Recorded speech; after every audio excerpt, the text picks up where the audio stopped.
কাব ইবনে আশরাফ ইহুদি আলেম, সে উহুদের যুদ্ধের পরে তখন আবু সুফিয়ান নেতৃত্ব দিচ্ছে, হুজুর সাল্লাল্লাহু আলাইহি সাল্লামের শ্বশুর।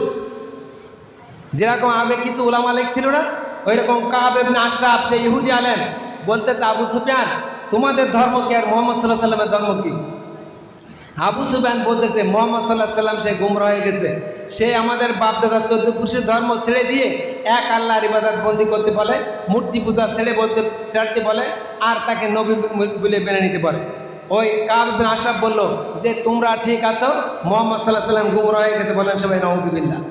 আর বলল তোমাদের ধর্ম কি? আবু সুফিয়ান বলতেছে আমাদের ধর্ম হলো আমরা 360টা দেবদেবীর পূজা করি আর ল্যাংটাই পূজা করি। বলল তোমরাই ঠিক আছো, বলেন সবাই নাউজুবিল্লাহ। এইবার আবু সুফিয়ান বলতেছে, কাব ইবনে আশরাফ তোমরা তো বড় আলেম, ইহুদি আলেম, তোমাদের বুদ্ধি বেশি, তোমাদের আমরা বিশ্বাস করব না। এই লাত মানাত হুবুল উজ্জা 360টা দেবদেবীর সামনে যদি চিন্তা করতে পারো, তাহলে তোমাদের সামনে আমরা দল করব। ওই কাব ইবনে আশরাফ তাই বললো। তারপরে বলা হলো কি, তোমাদের দলেতে 30 জন দাও আর আমাদের